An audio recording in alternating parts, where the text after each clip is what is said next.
Dalam nama Bapa dan Putra dan Roh Kudus. Amin. Shalom Aleihim. Berjumpa lagi dengan saya pada perenungan hari ini, tanggal 31 Agustus 2021. Hai setan, keluarlah dari dalam diriku. Bacaan liturgi hari ini diambil dari 1 Tesalonika 5 ayat 1 sampai dengan 6, dilanjutkan ayat 9 sampai dengan 11, dan Injil Lukas 4 ayat 31 sampai dengan 37.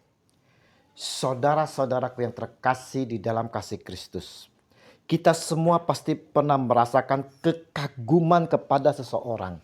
Entah itu artis, pejabat, teman, atau siapa saja. Kita kagum mungkin karena gaya bicaranya, kebaikannya, pakaiannya, ketegasannya, dan lain-lain sebagainya. Saya teringat akan seorang guru pelajaran budi pekerti yang mengajar di bangku SD dahulu. Sosok guru ini penuh wibawa kebapakan. Kita semua murid dianggap seperti anaknya sendiri. Sangat mengayomi. Semua murid sangat mengaguminya.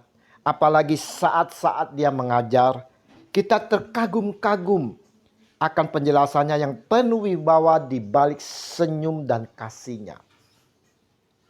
Saudara-saudaraku yang terkasih di dalam kasih Kristus, Injil hari ini Yesus memperlihatkan kewibawaannya sebagai guru yang sedang mengajar. Orang banyak takjub mendengar pengajarannya sebab perkataannya penuh kuasa. Di sisi lain saudara-saudara, saat mengajar di rumah ibadat itu ada orang yang kerasukan setan. Selama ini banyak anggapan orang kalau setan dan sebangsanya hanya ada di tempat-tempat rumah-rumah kosong, di kuburan, jalan-jalan sepi.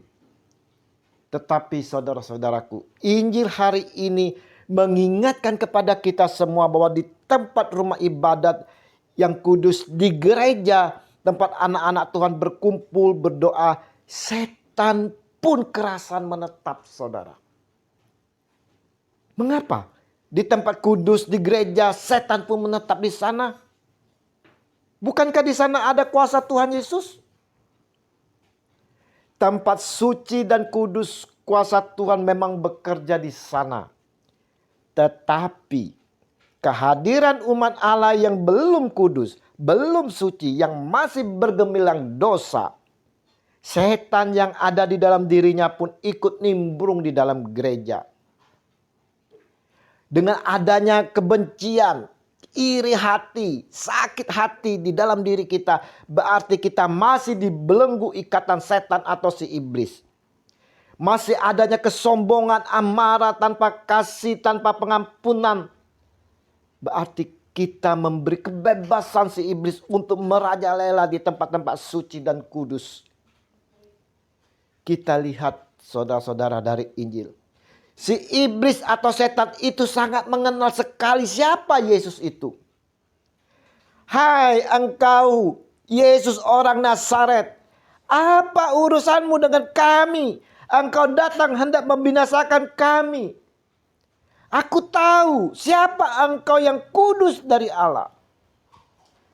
Lalu, saudara, setan tahu siapa Yesus. Dia tahu Yesus adalah yang maha kudus dari Allah. Bagaimana dengan diri kita, saudara? Adakah kita juga mengakui akan kemahakudusan atas diri Yesus? Jika iya, apa bedanya kita dengan setan itu? Dengan si iblis? Kita melihat keberadaan setan di rumah ibadat yang seolah suci dan kudus, mendengarkan firman Tuhan, menyembah. Bukankah ini sama dengan kita, saudara, berkumpul, berdoa, memuji, menyembah di dalam gereja? Sekali setan, tetaplah setan, saudara. Walaupun menyelinap dengan memakai bulu domba, namun serigala tetaplah serigala yang selalu mengaum-ngaum mencari mangsa untuk diterkam. Dan ini, saudara, banyak sekali di sekitar kita, bahkan di gereja, Serigala-serigala yang berbulu domba mengaum-ngaum mencari mangsa. Apakah diri kita termasuk serigala itu, saudara? Kita juga bisa melihat bagaimana Yesus tidak terkecoh oleh setan itu. Justru Yesus menghadiknya untuk pergi dan keluar. Setan tak berkutik atas hadikan Yesus Tuhan yang penuh kuasa. Dan ini, saudara, dilihat oleh orang banyak di rumah ibadat. Dan mereka semua menjadi takjub sambil berkata seorang kepada yang lain, katanya, alangkah hebatnya perkataan ini.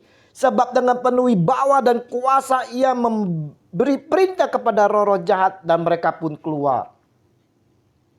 Perenungan hari ini, saudara-saudara, mau mengajak kita semua untuk dapat melakukan discernment. Mengetahui mana yang baik dan mana yang buruk. Mana yang merupakan kebenaran dari Allah dan yang bukan. Seringkali yang buruk, saudara, dari setan bercampur bau dengan yang baik, bersama-sama dengan yang baik, sehingga mengecohkan kita, dan kita pun tertipu. Sikap tegas dari Yesus Tuhan ini dengan menghadik setan seharusnya juga ada di dalam diri kita sebagai pengikutnya. Nah, beranikah kita menolak setan yang ada pada diri kita, saudara? Beranikah kita menolak kejahatan yang ada di dalam diri kita? Kita harus berani menghadiknya sendiri pada diri kita.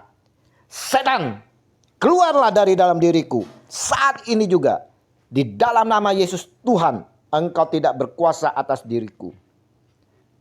Mampukah kita, saudara? Atau justru kita takut? Semoga kita mampu dengan kuasa yang telah diberikan oleh Yesus Tuhan sejak di dalam baptisan dan berkat kuasa Roh Kudus yang senantiasa mengurapi kita kini dan sepanjang segala masa. Amin. Dalam nama Bapa dan Putra dan Roh Kudus. Amin. Alaihim shalom.